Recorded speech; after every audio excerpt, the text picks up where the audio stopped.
Gostaríamos de chamar agora para a palestra Tratamentos Atuais, doutora Ana Maria Dutra.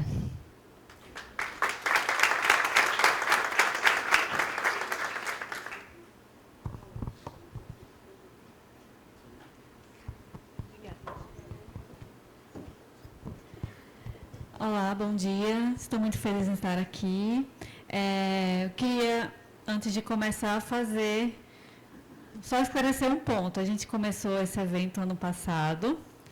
Eu cedi o nome da área médica, mas a gente tem toda uma equipe, né? Então, o motor mesmo, quem sugeriu a ideia foi a Rita, junto com a Cecília da Brela.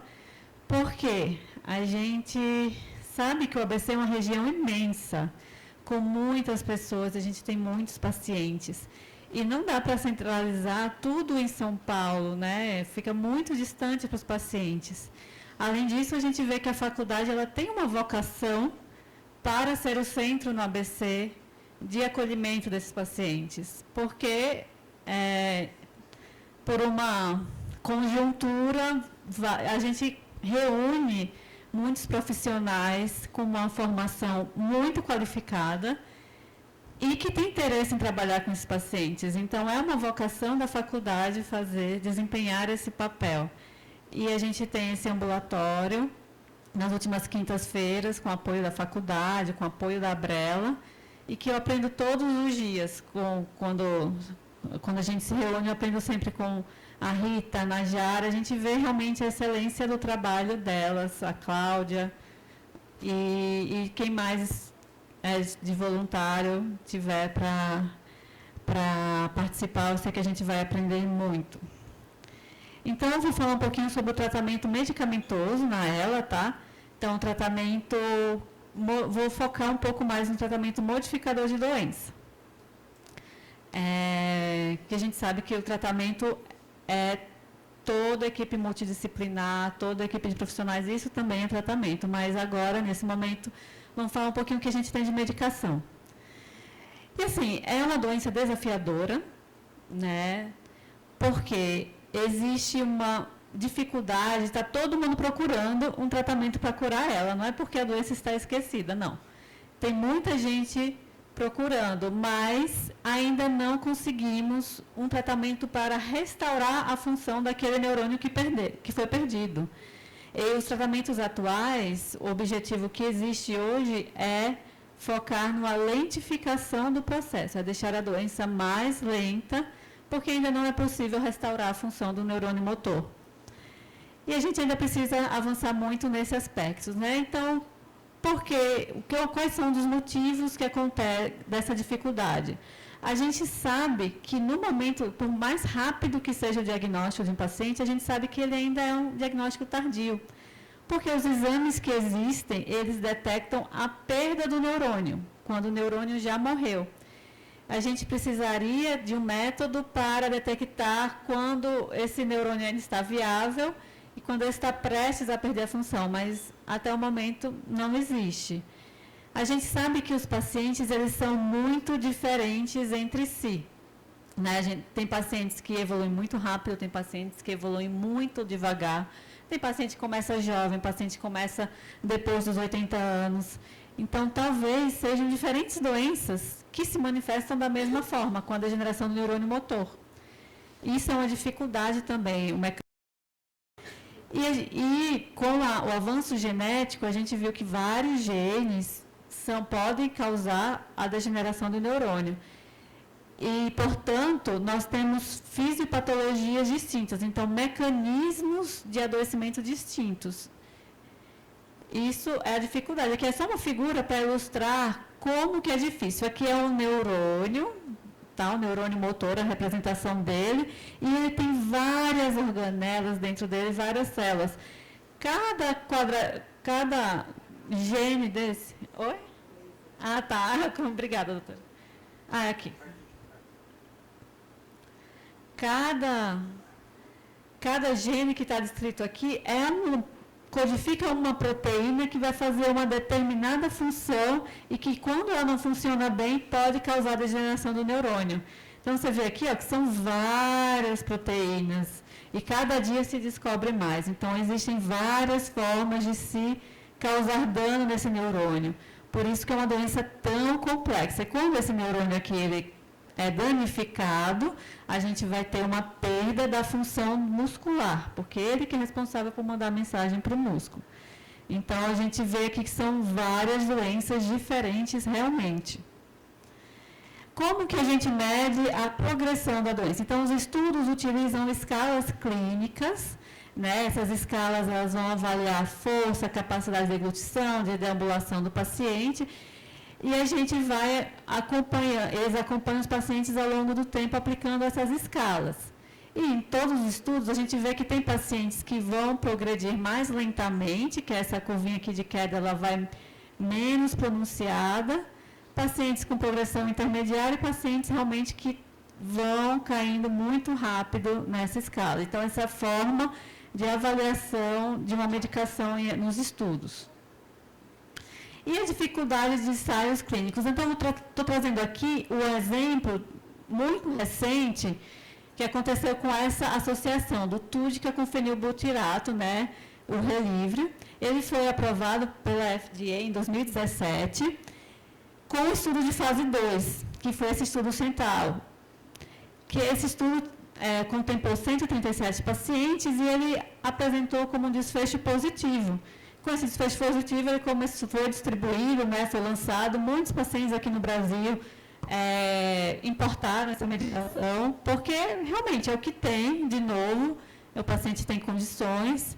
Só que um segundo estudo da mesma empresa, um estudo fase 3, que acompanhou por mais tempo e incluiu mais pacientes, mostrou que, na verdade, essa associação não foi positiva. E tem vários motivos, né? Um número pequeno de pacientes na fase 2 do estudo. A gente, às vezes, selecionou, né, alguns pacientes que já eram progressores mais lentos mesmo, comparado com placebo. Então, assim, não, por mais que você tenha boa vontade, por mais que você descubra uma molécula nova, a gente precisa lidar com a realidade da dificuldade. A gente precisa acompanhar por mais tempo as medicações e precisa incluir mais pacientes nos estudos. Então, esse é um exemplo que foi muito recente. A própria empresa, ela descontinuou a medicação ano passado. Ela não vai seguir com novos estudos diante desse resultado. Então, existe essa dificuldade também, né? Então, a gente tem que ter muita cautela e fazer uma análise muito crítica quando vai começar a indicar uma medicação para o paciente. E o que é que a gente tem hoje, o que é que existe hoje que já tem evidência há um bom tempo que pode lentificar a progressão da ELA, né? Eu estou falando que existe no mundo, não só no Brasil, tá? Então, a gente tem o Riluzol, que é uma medicação, a gente vai falar um pouquinho, o Edaravone, o Tofersen, o Noedexa, que é essa associação dextrometofan com quinidina, e aqui eu vou interrogar metilcobalamina e o canabidiol, porque é o que está na mídia, né? Então, a gente vai conversar um pouquinho sobre esses. Então, o Riluzol é uma medicação aprovada em primeira vez com o nome de Rilutec, aprovada pelo FDA em 1995, pela Associação Europeia em 97, e em 2015 foi aprovado pela Anvisa. Tá? Existe no mundo, né, nos Estados Unidos, e uma forma do Riluzol líquido espessado, né, que foi aprovada em 2018, que isso é interessante para pacientes com dificuldade de deglutição, que não querem tomar o comprimido. E, por um tempo, existiu essa forma como filme oral, mas a empresa descontinuou. Era como se fosse um adesivo que colocava em cima da língua a absorção lingual. Mas o que nós temos hoje é o Rilutec comprimido, que ele pode ser macerado e oferecido para os pacientes. O Riluzol, ele age, o mecanismo de ação dele, ele bloqueia canais de sólidos que vão liberar glutamato na fenda sináptica. Aqui as bolinhas vermelhas são glutamato, e esse glutamato ele tem um potencial de gerar dano ao neurônio motor. Então, ele interrompe a via do glutamato. Tá? Ele tem alguns efeitos colaterais, mas na prática, esses efeitos são muito raros. né? Então, o paciente pode ter diarreia, dor abdominal, vômitos, sonolência, pode alterar as transaminase, principalmente o TGP em alguns pacientes, e muito, muito raro casos de hepatite e pancreatite. Mas esses efeitos realmente não é uma coisa que a gente observa, é uma medicação segura e que ela tem um potencial, que a gente fala, assim, vê o estudo pivotal, ele, em média, aumentou a expectativa de vida em 6 meses. Mas a interpretação disso não é só falar que o paciente vai ganhar 6 meses de vida. Não, por quê? Como toda medicação, tem pacientes que vão responder mal, que não vão responder a medicação, e tem pacientes que vão responder muito bem, que vão ter um ganho muito maior. E, além disso, existe um efeito cumulativo ao longo do tempo. Então, uma medicação com pouco efeito colateral, é uma medicação bastante conhecida e 90% dos pacientes em todo o mundo usam o riluzol. Eu acho que tem que ser realmente oferecido. É uma conquista, para ele é fornecido pelo SUS através do formulário de alto custo, tá? E isso, como a Cecília pontuou, foi uma conquista para os nossos pacientes. Hoje, recentemente, a gente tem uma outra medicação, uma outra opção, que é o Radicava, né, a molécula da Aravone. Ele atua como um sequestrador de radicais livres, então, numa via final de dano celular. É uma medicação que não é nova, é da década de 80 e foi feita inicialmente para prevenir sequela pós-AVC. Só recentemente que foi... vou passar mais para frente, mas só recentemente essa medicação foi vista que poderia ter algum efeito para ela, tá? Então, é uma molécula também bastante conhecida. É uma administração intravenosa, né? Então, o paciente precisa receber a medicação diariamente por 14 dias, tem 14 dias de intervalo, e no primeiro ciclo. Nos ciclos subsequentes, a administração diária por 10 dias, em um período de 14 dias. Por quê? Isso facilita, porque você pode fazer de segunda a sexta, por um final de semana, mais de segunda a sexta, com 14 dias de intervalo. Tá? É uma medicação que vai agir diferente do riluzol, que vai agir na via do glutamato. A edaravona, por ter uma ação antioxidante, ele vai agir aqui na via final do estresse oxidativo, né? Vai tentar reduzir o estresse oxidativo, que pode ter sido causado por vários mecanismos. Ele tenta atuar nessa via final. E aí, no Japão, foi a Mitsubishi Tanabe que primeiro fez essa molécula, e lá eles aprovaram em 2015 para a ELA, né?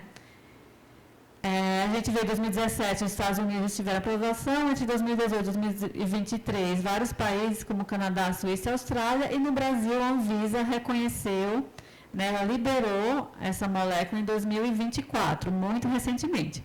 Ela não está contemplada pelo programa, pelos PCDTs de ela, né? Não está contemplada no SUS, mas ela pode ser feita via particular nos pacientes que têm acesso. Efeitos colaterais, por ser uma medicação intravenosa, existe o efeito da punção, né? Irritação, sensibilidade, vermelhidão na pele, eritema. Existem pacientes que têm sensibilidade para ter alergia, como qualquer outra medicação, e alguns efeitos relatados no estudo de liberação da medicação colocaram 15% de contusão, talvez por essa questão de transportar o paciente, né, para o centro de infusão ou para o hospital. 13% alteração da marcha e 10% podem apresentar dor de cabeça. Então, assim, é interessante falar que hoje, recentemente, foram publicados alguns estudos de vida real que mostraram que realmente essa molécula pode lentificar a evolução da doença, né, comparando aqui em azulzinho é quem usou a molécula, e em vermelho quem não usou, que usou o placebo. Então, a diferença de sobrevida de 29 meses para 23 meses.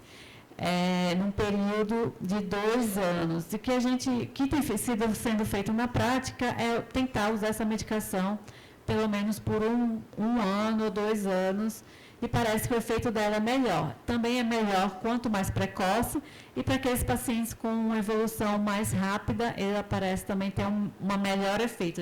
A gente consegue ver melhor o resultado da medicação. Esse outro estudo também eu achei muito interessante, porque além de avaliar as escalas, ele usou critérios clínicos muito evidentes, como a necessidade de bengala, de cadeira de rodas, necessidade de ventilação assistida, necessidade de ventilação mecânica.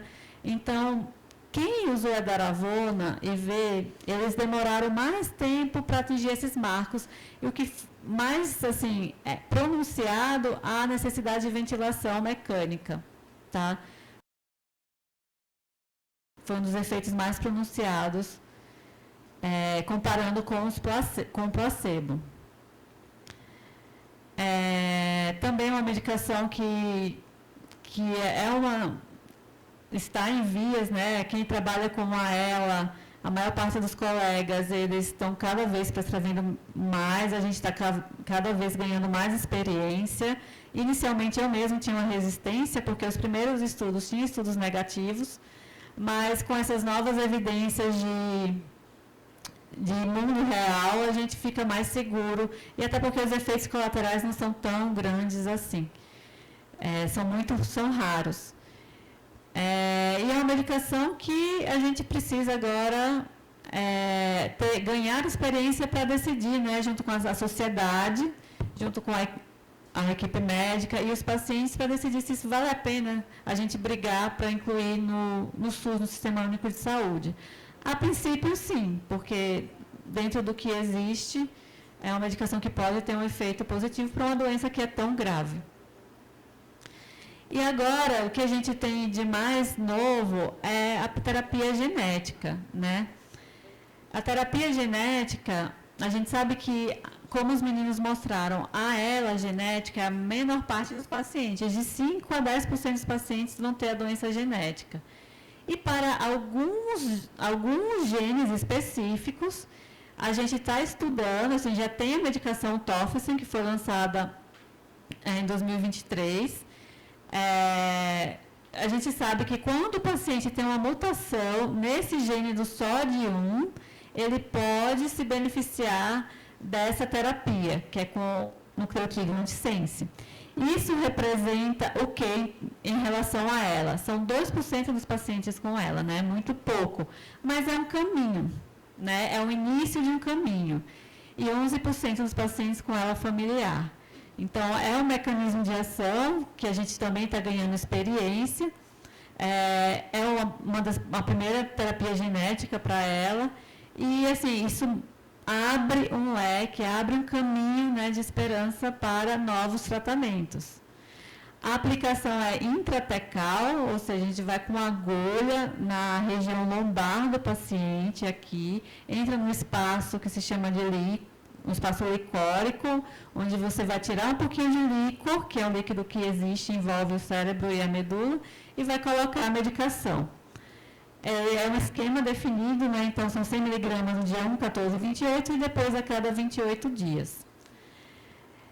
E assim, o estudo que gerou a liberação pela FDA foi um estudo que mostrou, um estudo que avaliou os pacientes por 12 meses, mas que não mostrou diferença clínica, também por um tempo reduzido, mas mostrou uma redução muito significativa do neurofilamento, que o neurofilamento é um marcador no líquor que indica a progressão da doença.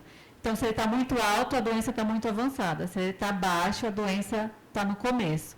Então, houve uma redução importante desse biomarcador do neurofilamento.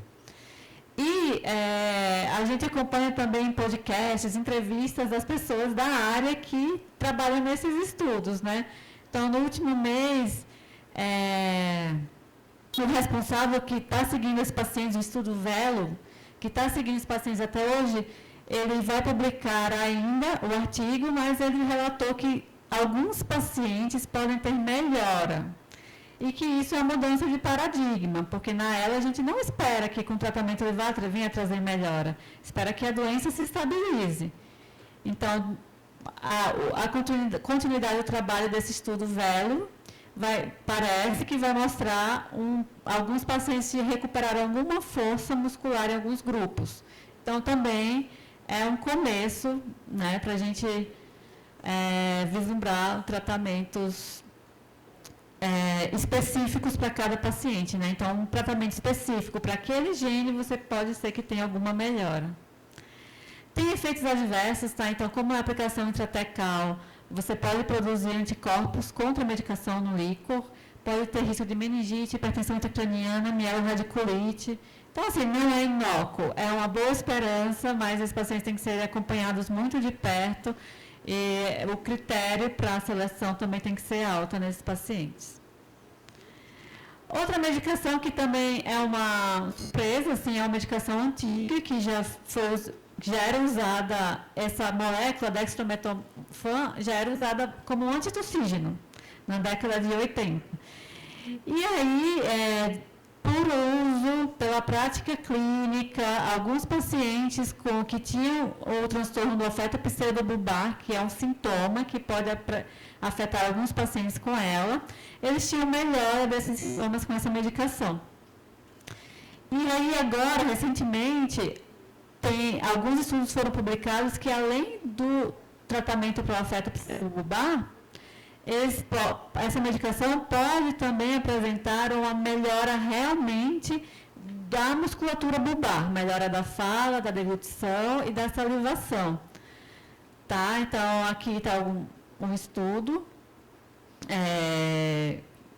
aqui para o tratamento da função bulbar, e a avaliação foi feita através dessa escala também, de escala de função bulbar utilizada. Então, assim, é uma medicação que ela é aprovada nos Estados Unidos, em alguns países da União Europeia, ainda não tem registro na Anvisa.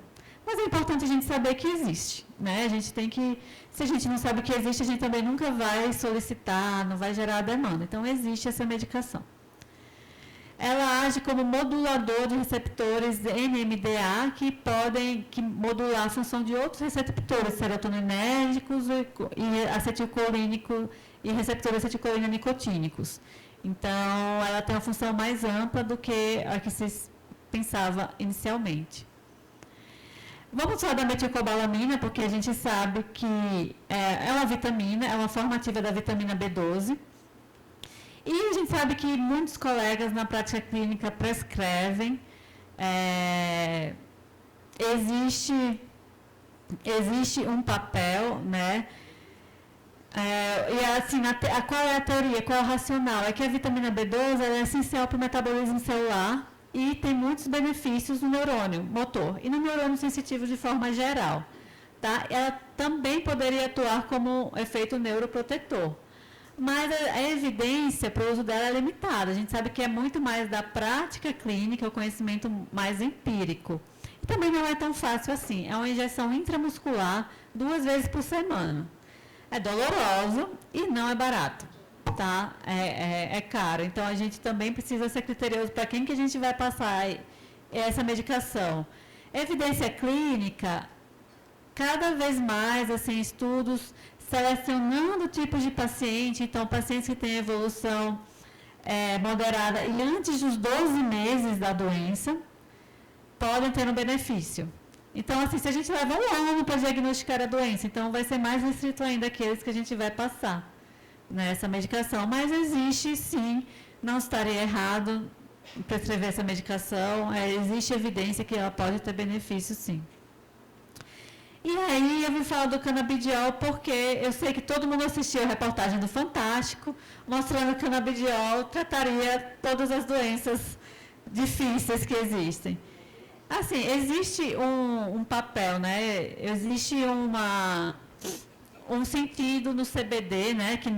Que é o canabidiol, que é uma molécula que está presente na maconha. Então, lembrar que isso não é o cannabis, não pode ser inalado.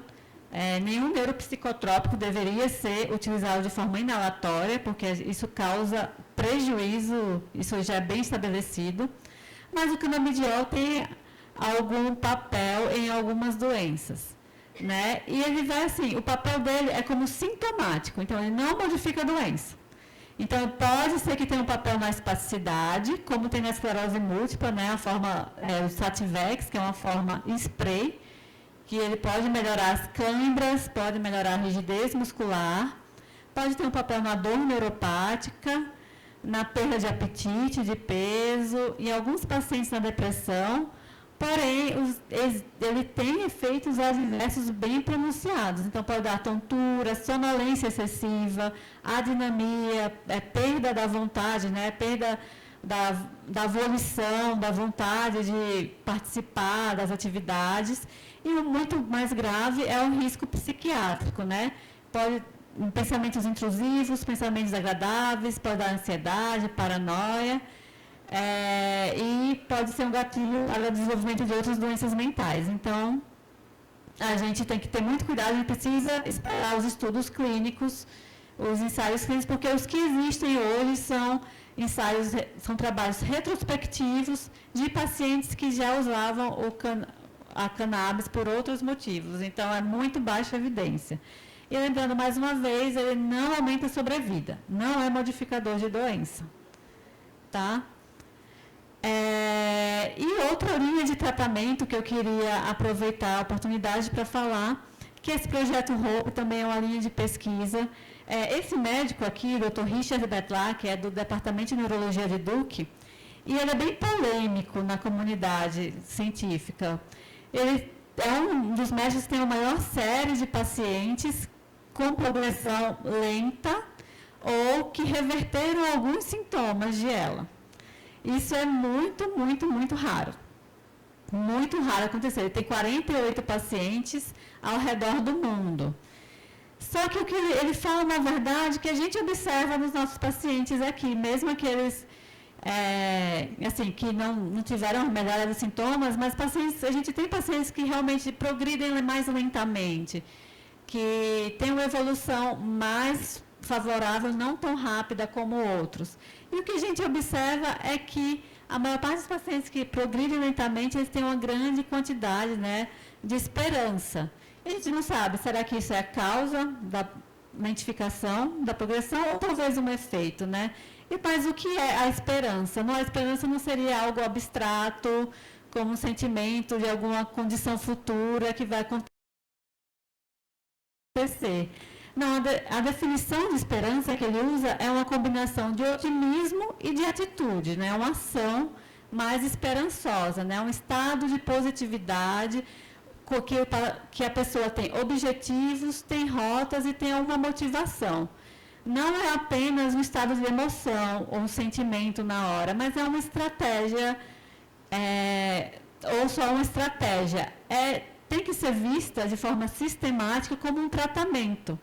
Então, é isso que eu vim trazer também, essa mensagem, porque na área médica a gente fala muito da forma técnica, de ensaios clínicos, mas a gente precisa também sistematizar essa linha de tratamento que abrange outras qualidades dos pacientes. Então, a gente sabe que em vários cenários da medicina, como na oncologia, né, o tratamento do câncer, do HIV, de transplantes, os pacientes que têm mais esperança, eles têm melhores desfechos. Isso já é bem estabelecido. E esse estudo ele vai trazer esse novo questionário, né, que é a LS-TLS, dessa escala Hamburg Hope Scale, não está validada no português, mas é uma escala que vai avaliar dados como o estado de humor do paciente, a capacidade de inovação, a capacidade de adaptação, o kindness, né, que seria a amabilidade, a postura do paciente diante das situações, a procura ativa por beleza, práticas de gratidão diária, se o paciente tem um tempo para contemplação, como o paciente recebe a bondade e o amor da comunidade, e se os pacientes têm formas de fazer o mundo ao seu redor melhor. Então, eles estão aplicando essa escala em uma série de pacientes com progressão rápida, com progressão lenta, e o resultado vai sair ano que vem, 2026, que a gente vai ter uma forma mais, tentar quantificar sistematicamente o benefício dessas atitudes, que na vida real a gente sabe que são benéficas, a gente sabe que o paciente se beneficia de tudo isso. Então, a gente, além do modificador, não esquecer o tratamento por sintoma do paciente naquela hora que não é menos importante. Então, eles vão apresentar, além dos sintomas de fraqueza, vão apresentar outros sintomas associados. Então, para o tratamento da celorreia, que é a salivação excessiva, existem medicações específicas para isso. Então, é outra linha que a gente precisa fornecer, assim, deixar mais acessível para esses pacientes, que também melhora a qualidade de vida. Tratamento para a questão psiquiátrica, porque receber uma notícia como essa, um banho gelado, você vai desencadear um quadro de depressão, piora de ansiedade. Então, existe tratamento para isso. Tratamento para fadiga e tratamento para dor, principalmente a dor causada pela imobilidade. O que é essencial, né? Então, em resumo, além das medicações, é essencial o paciente que se mantém bem informado, ele trata-se melhor. Então, manter a curiosidade, a atividade por buscar novos tratamentos, por buscar os seus direitos, é importante. A gente, como profissional, ter respeito à autonomia do paciente, dar atenção e tempo apropriado para aquele momento onde a gente vai precisar tomar uma decisão essencial, como vai precisar ir para a cadeira agora, vai precisar colocar um tubo de gastrostomia, vai precisar de uma ventilação assistida, e a manutenção da esperança, como a gente falou. Não existe assim o tratamento que... A gente está muito acostumado a ter uma resposta única certa para todas as situações, era o que a gente queria. Mas cada paciente ele vai ter uma realidade, então a gente adequar o tratamento para cada indivíduo. Não adianta prescrever uma medicação que o paciente vai ter que gastar uma fortuna importando se ele não vai ter acesso à fisioterapia, à fono, à terapia ocupacional, que é o essencial, é o básico. Então, nenhum desses tratamentos ele vai funcionar se o paciente não tiver o tratamento de suporte, que é fisiorrespiratória, fono, nutrição, acompanhamento psicológico. Então, isso é o básico. Então, eu preciso saber onde que eu estou lidando, eu não posso causar uma ansiedade maior no paciente que já está com um problema tão grande. Né? Segmento com equipe multi, e assim, a gente nunca deve falar para o paciente, você teve essa doença, agora não tem mais nada o que fazer. Não, sempre tem o que fazer, e a gente quer. É isso que a gente está discutindo aqui a manhã toda, vão ser todas... um conhecimento infinito de coisas que existem para ser feitas. E deixar essa mensagem aqui também para os familiares, né, dos pacientes, para a equipe, para quem está querendo conhecer a doença. Né? Era um amor também, uma terapia. Muitas vezes a gente não quer falar sobre isso, tem receio de falar, tem vergonha mesmo de falar. Mas, assim, para os familiares, cuidar de um ente querido com ela pode ser uma oportunidade de você expressar o seu amor e a sua dedicação para o paciente. A presença, o toque, a comunicação, o cuidado, mesmo as pequenas coisas, eles têm sim um efeito terapêutico e eles fortalecem o vínculo com o seu familiar. Isso vai trazer mais segurança, conforto, e o paciente, às vezes, ele vai ter que aprender outra coisa muito difícil, que é receber o amor e o cuidado. Né? Aceitar ajuda não é sinal de fraqueza, mas sim uma demonstração de confiança. Tá? É importante, às vezes é muito difícil a gente aceitar. E os pacientes que são amados, que se sentem seguros, eles tendem a apresentar menor ansiedade. A gente sabe que a menor ansiedade vai levar ao maior engajamento com as atividades que a gente vai propor. Então, é isso. Muito obrigada a todos e muito obrigada aos pacientes.